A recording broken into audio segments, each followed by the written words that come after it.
मी चैत्राली यमगर. आपण ऐकत आहात मिशन भाग 8.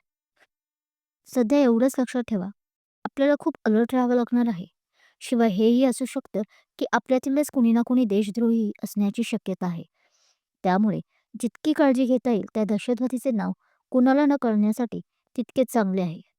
संध्याकाळी आपण पुढचा प्लॅन अंमलात आणणार आहोत. वरिष्ठ अधिकारी बोलतात. Any question soldiers? ते आपल्या बुलंद आवाजात बोलतात. No sir. तसे सर्व एकसाथ उभे राहून एका आवाजात बोलतात आणि जय हिंद सर म्हणत सॅल्युटरी ठोकतात. कॉन्फरन्स रूममधून एक एक करत बाहेर पडतात. ह्याच्या नक्की डोक्यात काय चाललं आहे खरंच मला आता कळायला मार्ग नाही. का त्या उर्वशीचे नाव घेत आहे? अजूनही नियती त्यातच बुडाली होती. जबकी त्याला माहीत आहे की ती दहशतवादी दुसरी तिसरी कुणी नसून नियती आहे. म्हणजेच तुम्ही आहात मिस नियती. तोच नीट तिच्या रूममध्ये येत बोलतो. मीटिंग संपताच तो त्वरित आपल्या मेन्शनवर आला होता. एक तर तिची सुरक्षता वाढवावी लागणार होतीच, सोबत आज रात्रीचाच प्लॅन असल्याने सामानांची बांधाबांधी करायची होती. केलं ना कबूल शेवटी, की तुम्हाला सर्व माहीत आहे? ती हसत म्हणते. त्यात कबूल न करण्यासारखं काय आहे? ही गोष्ट तर माझ्यावरचे लेफ्टनंट वर्मा सरांनाही माहीत आहे. किती दहशतवादी दुसरी तिसरी कोणी नसून तूच आहेस म्हणून. तोही तिच्या बोलण्यावर गूढ हसत म्हणतो. पण उर्वशीचे नाव का मध्येच? ती आपलं हे का यावेळीही सोडत नाही. परत तेच? तो आपले डोळे फिरवून ओके. आता सांगतोस की तसं का?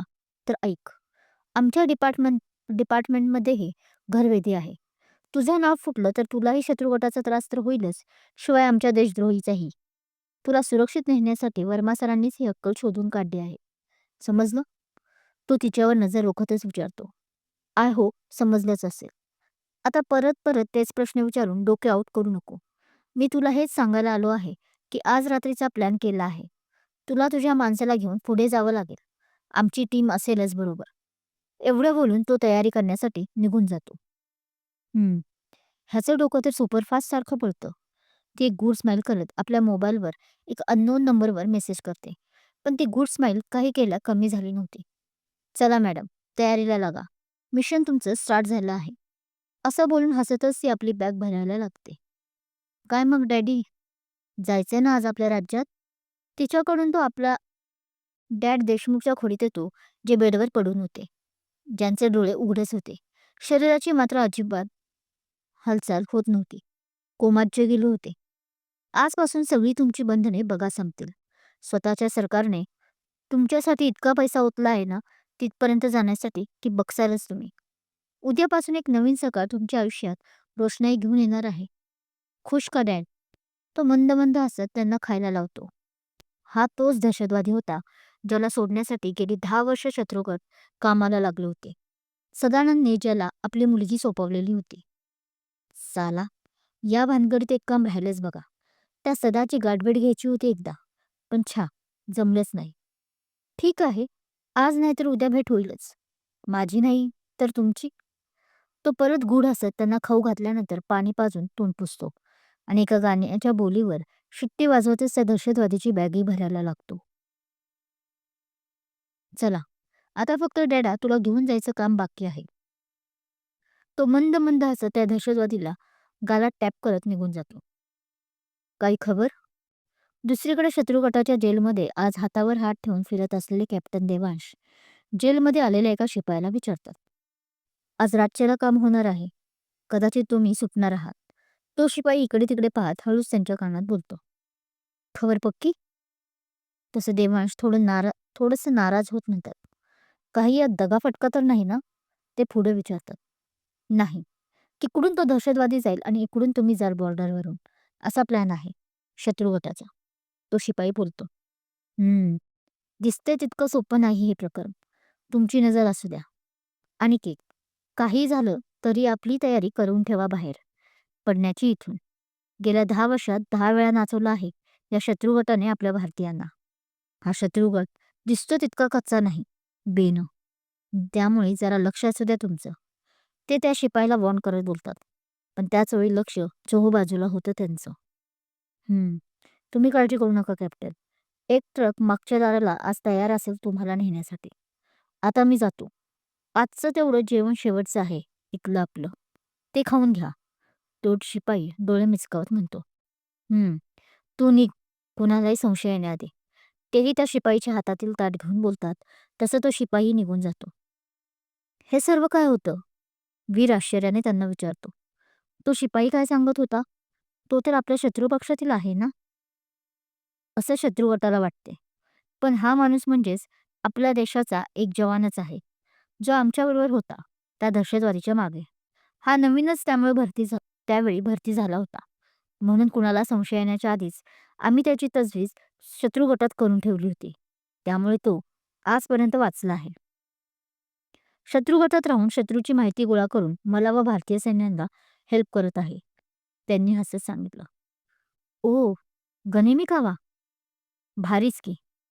आपला देश आहे. शत्रू गटाला याचा पत्ता पण नसेल, इतकी वर्ष की त्यांच्यातीलच कुणीतरी फुटलं आहे. वीर हसतच म्हणतो. हं, नाद करा, पण आमचा नाही. भारतीय आर्मी फोर्स उगाच देशाच्या दुसऱ्या क्रमांकावर नाही. कॅप्टन देवांश आपल्या मिशीला पीळ देतच म्हणतात. हं, खुश आहात. काय ठरलं आहे मग बाहेर? तुम्हाला सोडते की काय शत्रुगट? वीर हसून म्हणतो. पण तूही तयार राहा. तुलाही भारतात परत जाण्याची वेळ आली आहे. ते त्याची पाठ थोपटत म्हणतात. आज रात्रीचाच प्लॅन आहे. हो, नक्कीच. मला तर नक्कीच आवडेल या कत्तलखान्यातून बाहेर पडण्याची. वीरही गूढ हसत बोलतो. ओके, चला मग, लागा तयारीला. ते हसत बोलतात, ज्यावर वीर डोळे मिचकावतो. साऱ्या, नशीब जोरावर आहे तुझं. आजच तुझी रवानगी होत आहे बघ.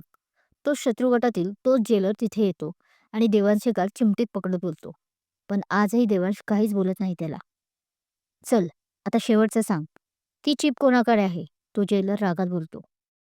आणि मीही शेवटचं सांगतोय, ती माझ्याकडे नाही. त्या जेलरचे हात झिटकारत ते तितक्याच ठामपणे सांगतात. तुझ्या तर? तो जेलर त्यांचे पडलेले गाल सोडत त्यांना लाथ मारून चिडून तिथून निघून जातो. बाबा, तो जेलर जाताच वीर पळत येतो. आय एम गुड बेटा, ते हसत म्हणतात. गेली 10 वर्ष शत्रुगड त्यांना वेगवेगळ्या प्रकारे टॉर्चर करत होते. त्यामुळे संपूर्ण बॉडीवर दंडाचे व्रण तर शॉकचे व्रण पडल्याने काळे निळे पडले होते. रक्तही तिथलं गोठून गेलं होतं. पण तरीही कॅप्टन देवांश हिंमत हरले नव्हते. एक ना एक दिवस आपला देवा आपल्याला वाचवायला नक्की येणार असा त्यांचा गाढ विश्वास होता. ते परत गूढ असतात आणि आपली बॅग पॅक करायला लागतात. मायभूमीत आज परत जायचं याचा विचार करून एक वेगळीच चमक त्यांच्या डोळ्यात वीरला दिसत होती. त्यामुळे तो स्वतःही खुश होता. 3 वर्षापासून तोही या जेलमध्ये पडून जो होता. झाली का तयारी मिस नियती? इकडे भारतात एक वेगळीच गडबड सुरू होती. नील तिच्या खोलीत येत हसत तिला विचारतो. तयारीला काय असं घ्यायचं होतं? बॅग तर तशीच तयार आहे. तीही हसून यावेळी उत्तर देते आणि तिच्या गालावर पडलेल्या त्या डिंपलमध्ये नील हरवून जातो. नकळत तो तिच्या जवळ जातो, हिप्नोटाईज होऊनच. त्याची ती भेदक नजर यावेळी तिला माहीत नाही, पण एक वेगळाच विश्वात घेऊन जात होती. 5 दिवस झाले होते दोघे एकत्र राहत होते. पण त्याने कधीच तिला असं पाहिलं नव्हतं, जे काल रात्रीपासून तिला जाणवत होतं. पुढे येऊ नका नील, नाहीतर नाहीतर ती त्याला बडबडत होती, पण ह्याचं ना हो की ना छू. तो फक्त एक एक पाऊल तिच्याकडे येण्यासाठी उचलत होता. हे बघा, आता जर पुढे एक पाऊल टाकलं तर तर हा स्क्रूड्रायव्हर खुपसेल. ती आपल्या जवळच पडलेल्या पर्समधून एक स्क्रूड्रायव्हर हातात धरत जागी स्थिर उभा राहत बोलते. सुरक्षितेसाठी शत्रुगटाने तिला दिला होता, जेव्हा ती या कामासाठी बाहेर पडली होती. रिलॅक्स जानेमन, तो तिच्या कानात हळूच म्हणतो. त्याचे ते गरम श्वास मानेवर पडतातच ती मनातून चांगलीच भेदरून गेली होती. शेळीच्या कोकरकिल्लागत तिची कंडिशन झाली होती. तो मात्र मंद मंद हसत तिच्या जवळ येऊन तिच्या केसातील हेअर पिन काढून टाकतो, ज्यामुळे सिल्की केस तिचे मोकळे सुटतात. आता ह्याची गरज नाही. तो ती क्लिप मोडून हसत तिच्या हातात ठेवत बोलतो आणि गालावर केस करून हसतच बाहेर पडतो. ती मात्र त्याच्या अशा रिॲक्शनवर हैराण होते. तिला काही क्षण समजतच नाही की तिच्याबरोबर काय घडलं ते. त्याच्या नुसत्या जवळ येण्यानेच तिचं काळीज धडधडायला लागलं होतं. कूल डाऊन नियती, कूल डाऊन. ती एक दीर्घ श्वास सोडत स्वतःच्या हृदयावर हात ठेवून गंभीर होत बोलते. पण तोच तिला त्याने तिची पिन तोडल्याचे लक्षात येतं.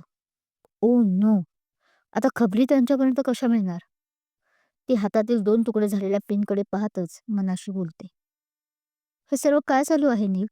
तो अजून बाहेर तिच्या रूमच्या पडलाही नव्हता की त्याची लाडकी उर्वशी समोर हाताची घडी घालून त्याला भुवया उंचावत विचारत होते. "काय? कुठे काय?" पण तोही इंद्रनील होता. बोलण्यात हुशार. बाहेर पडताना जरी चेहऱ्यावर स्माइली आली असली, तरी उर्वशी समोर दिसताच त्याने चेहरा असा निर्विकार केला होता, की तो काही सेकंदापूर्वी हसत होता, हा भास तर नव्हता ना, असा समोरच्याला प्रश्न पडावा. तसाही इंद्रनील अंतर्मुख होता. तो आपल्या मनातील विचार चेहऱ्यावर आणून देत नसे कधीच. मग तो आनंद असो की दुःख, कायम चेहरा निर्विकार असायचा. "नील, असा चेहरा केल्यावर असे समजू नको, की तुझ्या मनात काय चालले आहे ते मला कळणार नाही." पण उर्वशी ही उर्वशी होती. ती गेली 3 वर्ष तर चांगलीच ओळखायला लागली होती. "तुला काय वाटलं? तुझ्या मनात जे चाललं आहे ते माझ्यापर्यंत पोहोचणार नाही का? आज नाही मी ओळखत तुला. गेले 3 वर्ष तुला ओळखत आहे आणि त्याच्या आधीचीही काही वर्ष. त्यामुळे तू इतरांना चेहरा असा लपवून उल्लू बनवू शकतो, पण माझ्यासमोर नाही. त्यामुळे खरं खरं सांग, काय चाललं आहे?" ती त्याच्यासमोर एक बोट नाचवत, भुवया विचारते. "हे बघ गुरु, खरंच काही असे नाही, की जे तुझ्यापासून मी लपवलं आहे." तो आता शांततेत बोलला. गेल्या 3 वर्षात रोझी आंटीनंतर हिचा दुसरा क्रमांक होता, जी त्याच्या विश्वासातील होती. खोटं, साफ खोटं.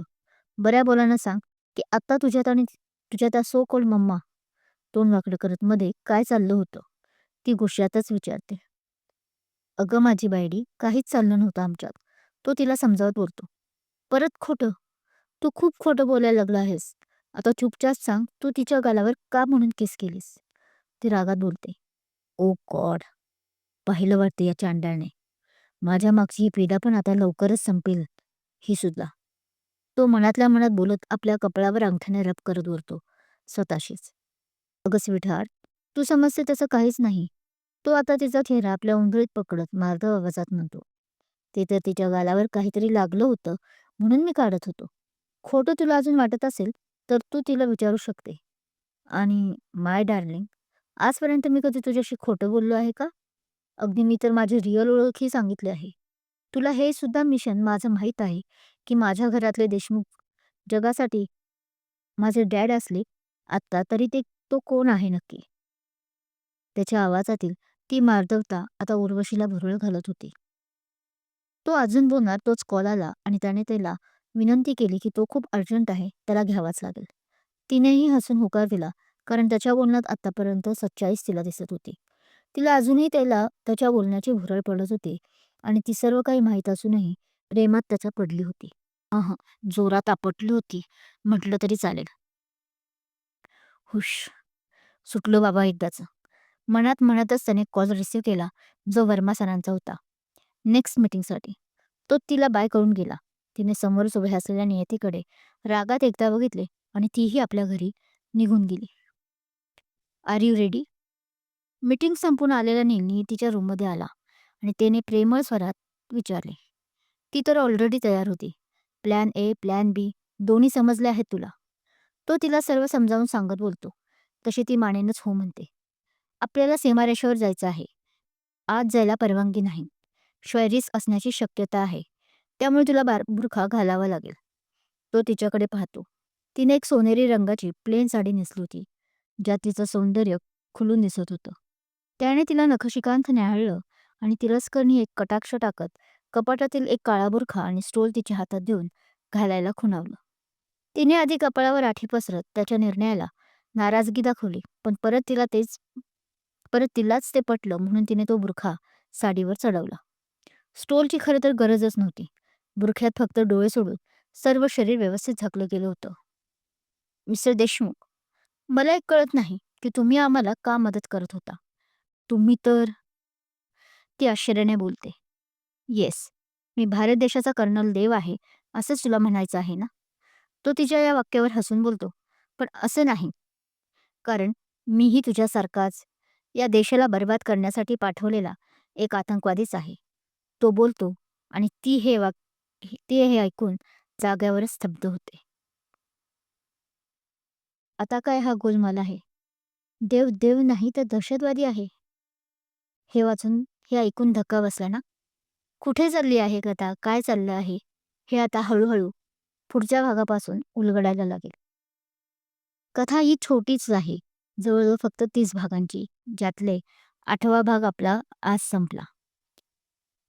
कथा आवडत असल्यास लाईक करा, कमेंट करा, शेअर करा आणि हो, अजूनही चॅनल सबस्क्राईब केलं नसेल तर सबस्क्राईब जरूर करा. Thank you.